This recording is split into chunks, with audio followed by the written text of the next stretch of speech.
You're listening to the Central Church Podcast, where each week we share Sunday's message with you to help you practice the way of Jesus through the week. Let's jump into this week's sermon and discover how we can live out Jesus' teachings in our everyday lives. Here's Chris. We are starting a brand new series today. We spent 8 weeks in the practice of Scripture, and it was awesome and transformational. But I'm ready for something new. I don't know about you. And so we're starting a new series today that we're calling, if we can throw it up on the screen, we're calling it "Not in a Hurry." Not in a hurry. I don't know if you are aware, but this past week, we entered an important season on the church calendar. If you don't know, that's totally okay. We're not like, hoity-toity about it around here. But we entered an important season on the church calendar just this past week. It's a season called Lent. Not lint, like what you find in your belly button or take out of your dryer. Probably should have led with take out of your dryer. Not Lent, but Lent, L-E-N-T, right? If you know, on Tuesday, we had Shrove Tuesday, or some people call it Fat Tuesday, right? You might know it as Punchki Day, if you had a Punchki. It's a big day for me. I love Punchkis, if you can't tell. That what people don't understand, some people don't understand this, is that sugar and lard-induced coma that you woke up from on Wednesday was the beginning of a holy season. It was entering into a holy season. The idea of Fat Tuesday in and of itself is that it's the day before Ash Wednesday. And Ash Wednesday kicks off this holy fast. It's this intentional fast that's for 40 days leading up to Easter, which is coming up next month. And the idea of Fat Tuesday is essentially that we would just use up all of the lard and the sugar before the great fast. So it's like these punchkis are intentionally loaded down with all of the worst stuff because you're going to be fasting for 40 days, so it's fine, right?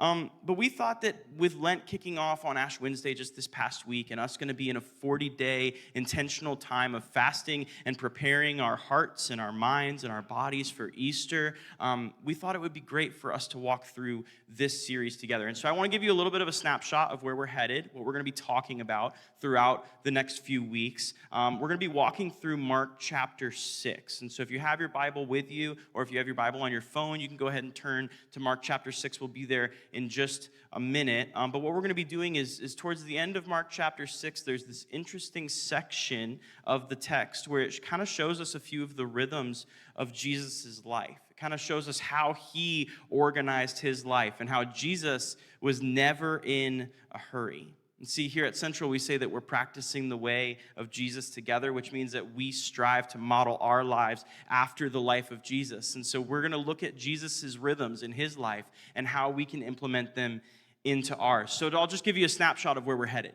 We're going to be talking how Jesus implemented a pattern of rest, interruption, solitude, and gathering. Rest, interruption, solitude, and gathering. And let me tell y'all, you don't want to miss even one of these weeks. I'm telling you.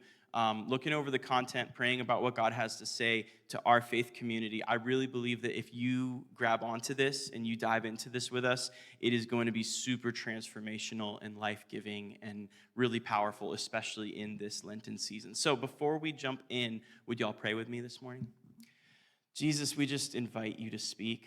I'm thankful that your presence is here, and we just pray that you would move in and through this sermon, that these pages of Scripture, that God, you would speak this morning. It wouldn't be my words, but they'd be yours, and that you'd prepare our hearts and our ears to see and to hear you and to recognize what you're calling us to this morning. We love you. In Jesus' name, everyone said, amen. So today we're talking about rest. It's fitting because we lost an hour of sleep last night, right? And we're talking about rest today. But before we talk about rest, we actually have to talk about hurry. This series is called Not in a Hurry. And so we have to kind of define what is hurry exactly. It might not be a word that you use very often. And when you think of the word hurry, you might also think of the word busy. And while they're related, hurry is slightly different than busy. They are related, but they're kind of like cousins, if you will. Busy means you have a lot to do. Busy means you have a lot to do. Hurry means you have too much to do, and your soul is suffering because of it. Okay?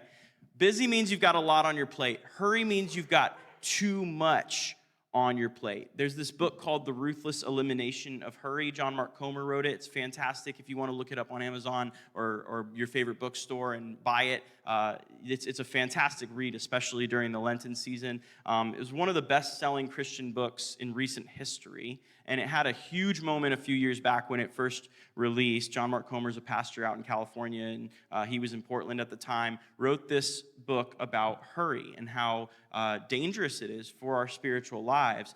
This book, I mean, it was like one of the New York Times bestsellers, and honestly, it's one of those rare books that it's like, it sold so well because it's just that good.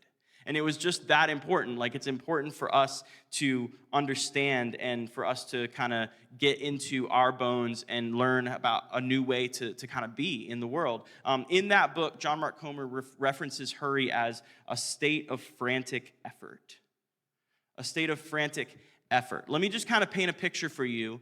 If you resonate with some of this, it probably means that you're hurried in some way, shape, or form. If a lot of the time you feel anxious, or worried, or distracted, or maybe detached from the present, if you feel sped up or easily irritable, if you keep reaching for your phone, maybe just looking for a dopamine hit or scrolling Instagram yet again, right? If you feel that low-grade anger simmering underneath the surface at all times, or if you just feel unable to be present a lot of the time, you're probably experiencing what literal psychological experts call hurry sickness. There's a term for this in psychology. It's called hurry sickness.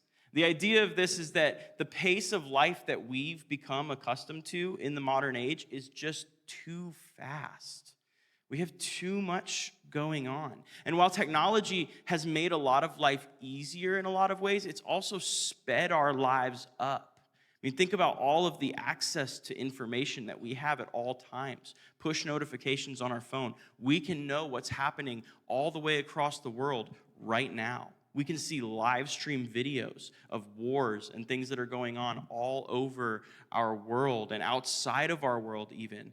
And here's the thing. The idea behind hurry is that we are not machines. We're humans. We're meant for God created us for a specific pace of life, and we are going simply way too fast a lot of the time. So much of the time, too, we have become so accustomed to being hurried that we've forgotten what it's like to do anything different. You say, I don't feel hurried. Oh, really? Well, let's look at your life. And you're just scattered and running all the time. And we've gotten so used to this that we don't even recognize that we're going way too fast. And hurry is poison to our spirits. Hurry is poison to our spirits. Hurry is destroying our souls. You see, God walks. God's not rushing. God's not in a hurry ever. If you think about the story in Genesis where God creates Adam and Eve, it says that they would walk with God in the cool of the day. This is what we were made for.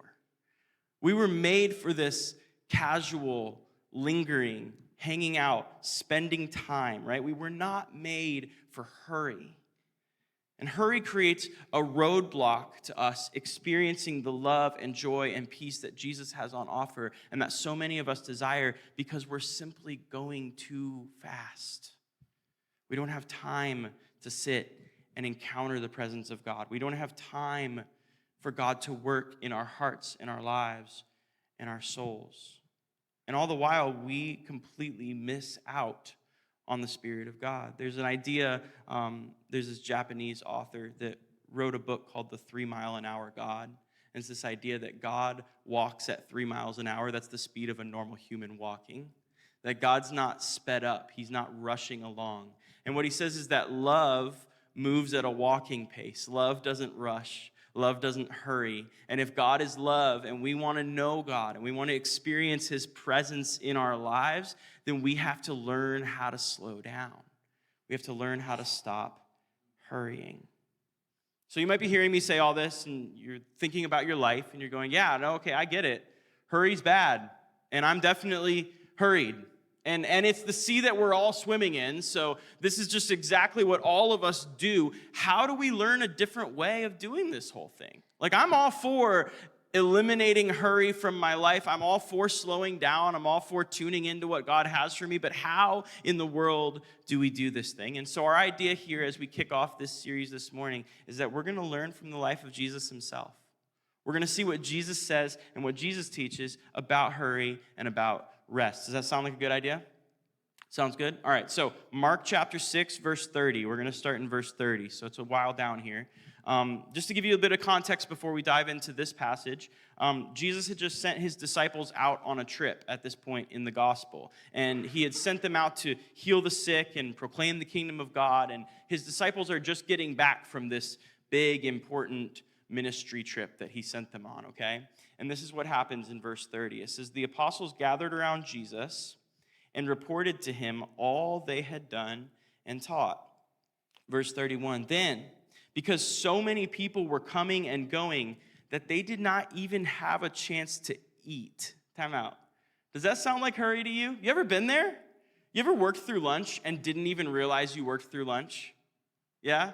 I've been there. I feel like I'm there a lot of the time, right? This is the definition of hurry. They just came back from a big important trip. There are so many people coming and going, and they're already doing ministry, and they're distracted, and they didn't even realize that they hadn't even eaten. It had been all day. They hadn't even had time to eat. It's absolute chaos, right? And look at what Jesus says. It says, he said to them, come with me by yourselves to a quiet place and get some rest.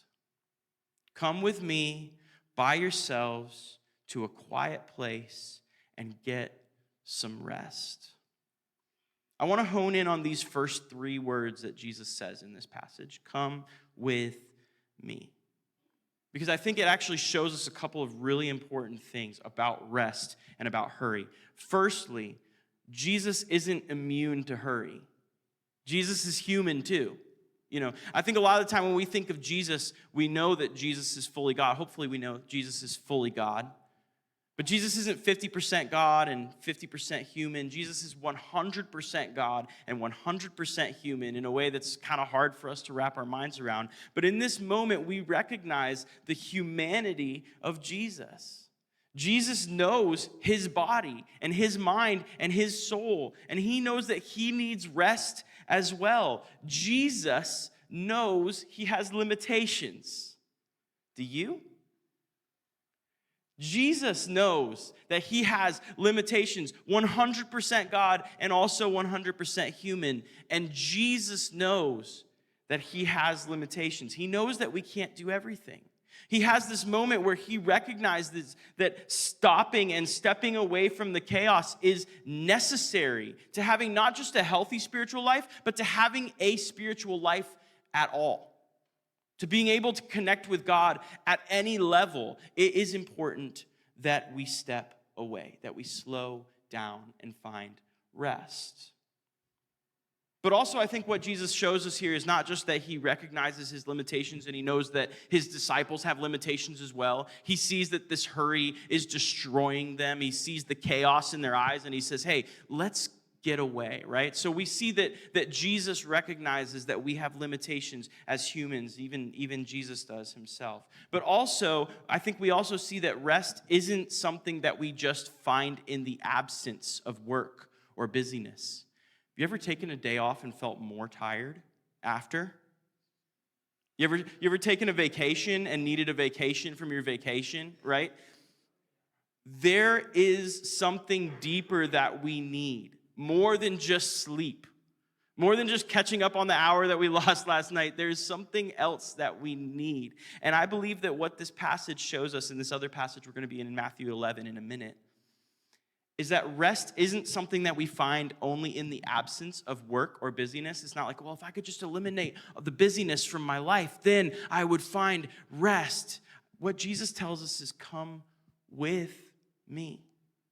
It's not just a matter of stepping out of the chaos and finding rest. Jesus invites the disciples to step away with him because I believe that rest is something that Jesus gives us. We don't need just a little bit more sleep, y'all. We are hurried and exhausted and stretched thin, like butter over too much bread, they say in Lord of the Rings, right? Rest is something that Jesus gives us, and he gives us a soul-level rest, a deep kind of rest, a peace that surpasses all understanding, and that is the kind of rest that I need. I don't know about you. So Matthew chapter 11, Jesus speaks about this. Matthew chapter 11, this is a famous verse, verse 28. We read through the book of Matthew a few weeks ago in our public reading, and so we stumbled across this verse as we read. But Jesus says this, Matthew 11, verse 28. Come to me, all you who are weary and burdened, and I will give you rest. Do you see that? It's something that Jesus gives us. It's not just something that we haphazardly find. Jesus says, if you are weary and you are burdened, if you feel hurried and stretched thin, listen, here's the invitation. What an invitation. Come to me and I will give you rest. Look at what else he says here, verse 29. Take my yoke upon you and learn from me, for I am gentle and humble in heart, and you will find, look at this, rest for your souls. Not just rest, not just sleep, not just catching up on the Z's that we missed, right? You will find rest for your souls. There's a soul level rest that Jesus offers. And I'm convinced that so many of us live our lives not even knowing what that feels like. So many of us are so accustomed to a hurried life, a shallow spirituality, that we don't even know what soul-level rest actually is. But Jesus says, if you are weary and burdened, guess what? You don't even have to figure it out. You don't have to line up all your ducks in a row. You don't have to do all the work ahead of time. All you have to do is come to him, and he will give you that deep soul-level rest. Look at what he says in verse 30.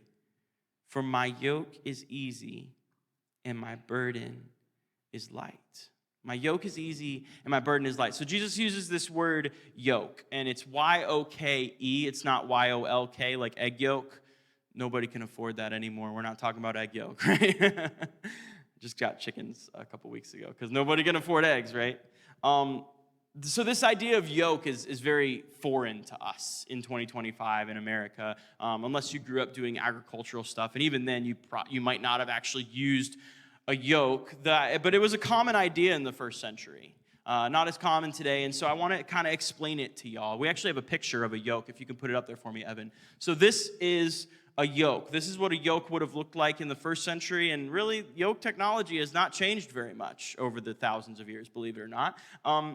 The idea of a yoke is it would go over an oxen that's usually pulling either a carriage or a plow, carrying something heavy and pulling something behind them, right? But the idea of a yoke is that you would be yoked together with another cattle or oxen, right? And so the idea is that both of them are sharing equal weight, that when you enter into a yoke as oxen, you put yoke on an oxen, they're sharing the weight is equally distributed as they're pulling. And so if it's one oxen, but it's a little too heavy for them, then you would yoke them together with another oxen. Does that make sense? So that they can kind of share the burden. And so in the first century, taking on a rabbi's yoke meant that you were actually tying your life to theirs.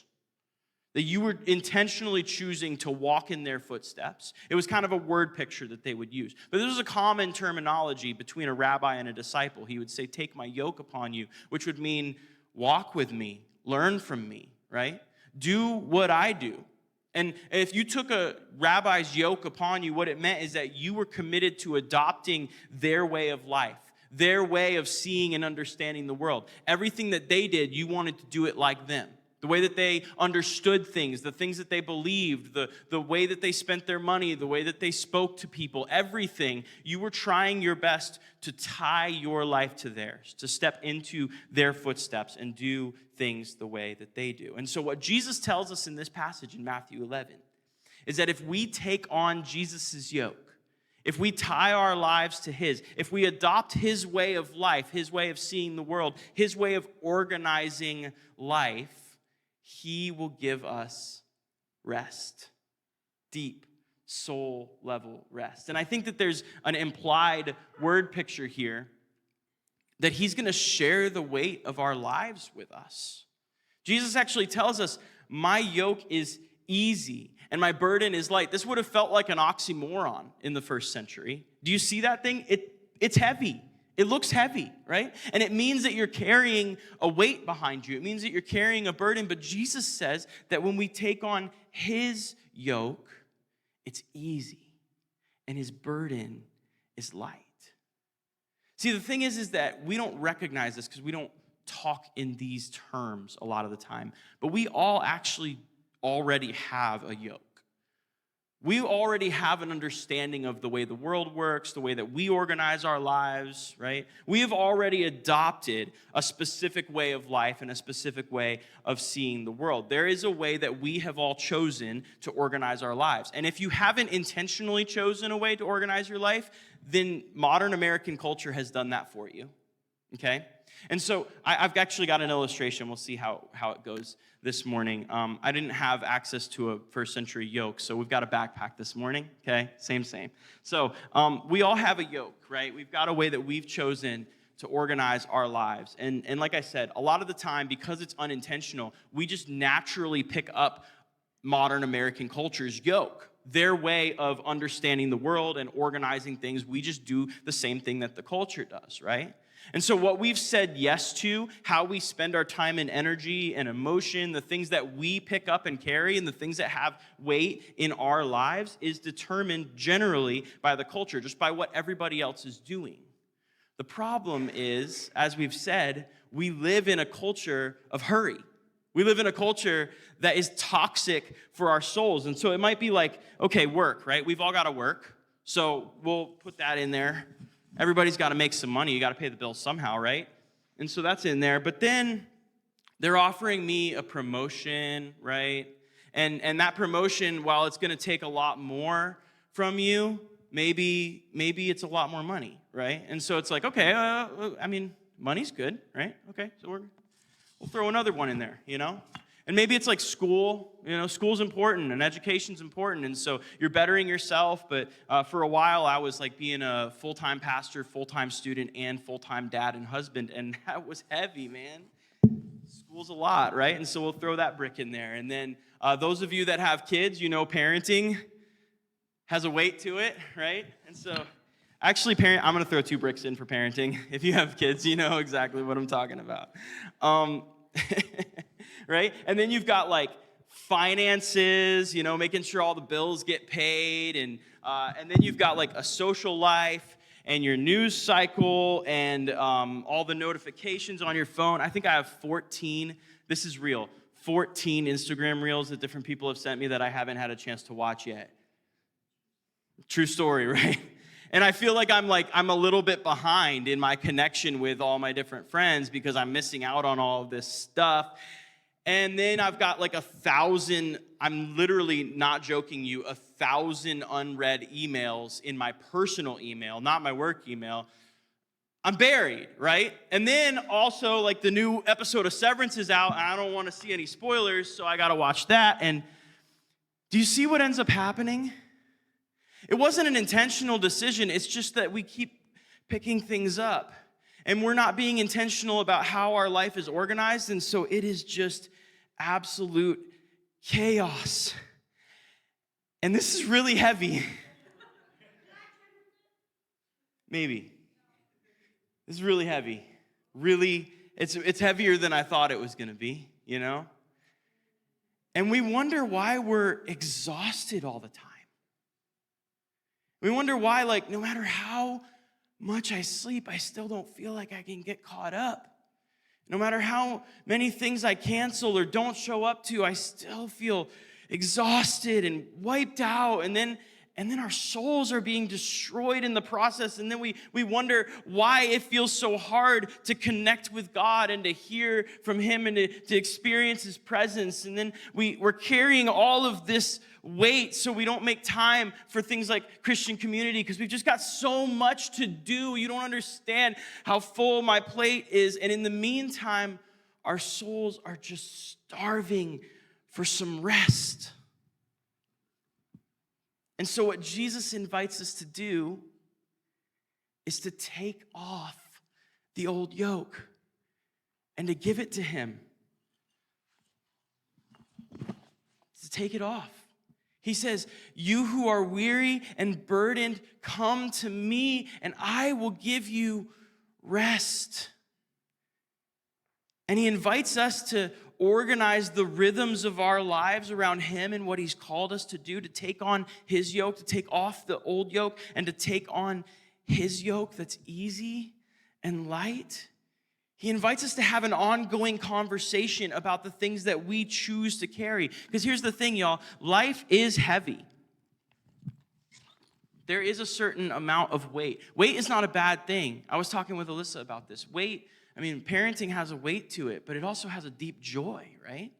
Everything in life has weight and joy at the same time, but we need to have an honest conversation with Jesus about what we're carrying and why, right? And allow him to start to organize our lives in a way that actually makes sense and that's sustainable to where we're not destroying our souls in the process, right? And so Jesus invites us to take up a new yoke, but this is the best part about it. Catch, if you want to come up, I'll let you take this. This is the best part about it. Look at this. Jesus helps us carry it. Just take this strap. There you go. Put it on like that. Jesus helps us carry it, right? It's not that we're carrying the weight all on our own. It's that Jesus, you're Jesus, by the way. Big shoes to fill. You got it? Jesus helps us carry it. All of our life has some level of weight, right? But Jesus helps us to decide what we can handle, what the things are that we commit to, how much does it actually give to us as far as investment in our souls, in our lives. And then that weight, Jesus helps us to carry it. All right, you can go back to your seat. Thank you so much. Listen, one of the primary ways that we do this in our Christian lives, one of the primary practices that we implement is the practice of Sabbath. So if you're new to the idea, Sabbath is essentially just a rhythm of rest. What Sabbath is it's one day a week, just one day a week, where we stop. We let everything down. We put down the old yoke, right? We put it down. We don't do any work, and that's paid or unpaid, because y'all know we have paid work and we have unpaid work, you know? And a lot of the time it seems like, oh, all the laundry needs to get done. It's Sunday, so it's got to happen before Monday. All the dishes have to get done. I was going to say the lawn has to get mowed. The driveway has to get shoveled, right? Whatever it is. Sabbath is one day a week where we don't do any work, paid or unpaid, where we worship. Listen, we go to church. Listen, us being in the practice of doing church, doing community with our brothers and sisters is not against the idea of rest. It's actually towards the idea of rest. If you want deep soul level rest, then Sabbath has to include worship. Sleeping in is not going to get you there. So we go to church, we delight in the life that God has given us, and we receive rest, real rest. When I Sabbath, man, I try and do it the right way. Listen, we have a rule in my family, naps on Sundays, naps for everybody. You get a nap, you get a nap, you get a nap. Lennon, my 5-year-old, hates it because she just got outside of that age range where she takes a nap every day. So now she's like, oh, I'm back to napping again, you know? It's like her worst nightmare. But I tell her, listen, this is a non-negotiable for us because it's the Sabbath. And we take Sabbath seriously here. Like Sabbath is a day for worship, and we already went and did that, and it's a day for delight, and it's also a day for rest. And listen, I'm taking a nap, and so are you, right? Naps on Sundays hit different, too. I don't know if you know what I'm talking about, but they hit different. Listen, it's a day for delight. Eat some ice cream. Make it your cheat day, right? Go out and enjoy something that you don't normally get to enjoy. If you're married, you can enjoy your marriage, if you know what I mean. I won't say anything more about that. The point is, we do no work, paid or unpaid. We set the day aside for what brings us joy and rest, and that's it. You would be amazed at how difficult that is. You would be amazed at how difficult that is. If I told you that that is the key to unlocking God's rest in your life, you would say, wait, a day where I treat myself? Like Parks and Rec style? Okay, great. Like, I can do that. You would be amazed at how difficult it is. Because the culture's yoke of bigger, better, faster, harder, more is constantly pushing. And it has gotten into us at a level that I don't think we understand. When we start to step outside of the hurry, there is a massive amount of resistance. But listen, Sabbath is not ultimately about us. While it's for us to receive joy and rest and all of that good stuff, it's not ultimately about us. It's not a day full of pleasure for pleasure's sake. It's really not, that's an end in and of itself, and it's not worth it. Ultimately, Sabbath is a day for worship. And it's not only worship on Sunday mornings when we're singing together and all of that. It's actually worship in all of the things we do. In everything we do. Whether it's eating ice cream or taking a nap or sitting in silence or reading a book or going for a walk, it's all enjoying what God has given us at an intentional level and thanking God for it. And if we can slow down and make a habit of slowing down enough to experience the presence of Jesus, that is when he can give us deep, satisfying rest for our souls. Jesus says, come to me and I will give you rest for your soul. Now here's the thing about Sabbath. Sabbath isn't just about one day. It's actually about allowing that one day, that rhythm, to redefine how you spend all 7 days of your week. It's a reminder that we are carrying Jesus' yoke with him, not our own, right? Eugene Peterson actually says that a Sabbath without worship he calls it a bastard Sabbath. Because this idea that it's just fake, it's halfway there if we just lay it all down for one day and then pick it all back up again, right? If it's not about worship and reorienting our entire lives toward Jesus and towards his way of living, if it's not a complete reorganization, then it's not going to get you there. You might have been carrying this all week and it was unbelievably heavy, and then you put it down on Sunday. Ooh, that was nice. Okay, Monday morning ticks around. Thanks, Jesus, I got it from here, right? It doesn't really get you there. It's not going to do it. Sabbath is a day that we remind ourselves that everything is God's. Our entire life is God's. We reorganize our entire lives 24/7, 7 days a week, 365 days a year, 366 on a leap day. Everything is God's. And we organize our lives intentionally to do them with God. That we carry Jesus' yoke every single day, and he determines how we organize our lives. We're completely reorienting our lives around his.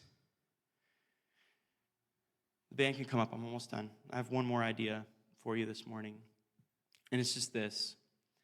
If you're hearing what I'm saying this morning and you're like, yeah, that sounds awesome, that sounds like exactly what I need, like I feel that hurry sickness, and I feel rushed, and I feel stressed, and I feel stretched thin, and I feel exhausted, and I need Jesus to meet me here. Listen, it is time to reorganize. It's time. It's time to take off the old yoke and to put on Jesus' yoke. It's time to step out of the hurry and find rest. Just like Jesus said to his disciples, he saw that there was absolute chaos in their life, and he says, let's step away, come away with me, and you will find rest. And so I want to invite you this morning. This is not just another church service, another time where we're just going to go through the motions. We're going to do what we always do. Listen, I want to invite you this morning. If you feel this invitation, if you feel this pull, I want to invite you to open your life up to Jesus now. That you would actually have a conversation with Jesus, and you'd say, Jesus, yeah, this old yoke is too heavy. I need to let it down. Jesus doesn't tell us that we have to get everything all in a row. We have to work hard for a month and we have to make sure that No. He says, listen, if you are weary and you are burdened, I will give you rest. And Jesus will meet you here right now. All it takes is to say, Jesus, what I've been doing hasn't been working. And I want you. I want you. I want your presence. I want your rest. I want to experience what you have for me.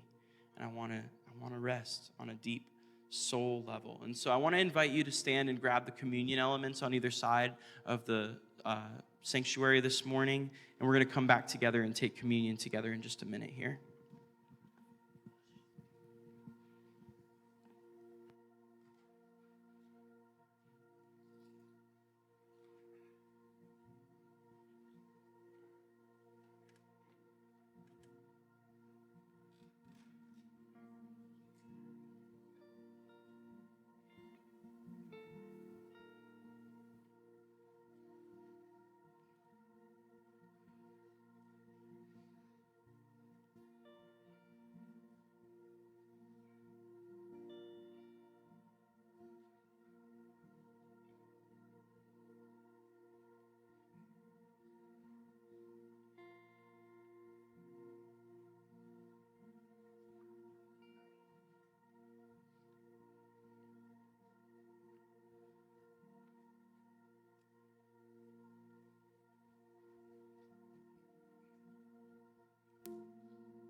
So as we have the elements, I want you to recognize that what this symbolizes and what this is that Jesus is giving his life for ours, right? And so as we take them this morning, I want you, if this is something that you want, if this soul level rest is something that you need, if the hurry has not been working for you and you're ready to take off the old yoke, then as we take this together this morning, I want you to make that exchange. I want you to do business with God and tell him, God, whatever I was doing before wasn't working, and Jesus, I want you to step in and help me to reorganize this whole thing. I want to invite you to bow your heads and close your eyes this morning, and we're just going to take a few deep breaths. We're going to pay attention to God's presence here.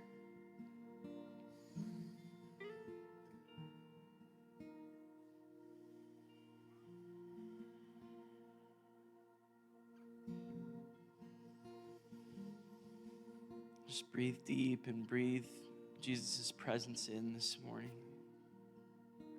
I want to invite you to bring your scattered thoughts together. Let's turn our hearts and our minds to him. Recognize that God's rest-giving spirit is here with us now. There's nothing that we're waiting on.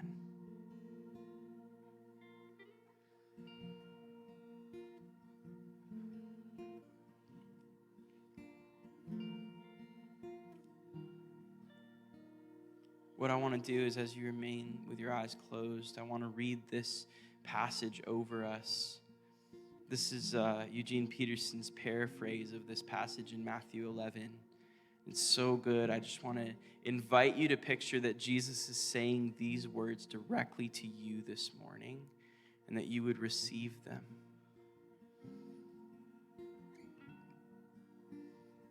Are you tired? Worn out? Burned out on religion? Come to me. Get away with me, and you'll recover your life. I'll show you how to take a real rest. Walk with me and work with me and watch how I do it. Learn the unforced rhythms of grace. I won't lay anything heavy or ill-fitting on you.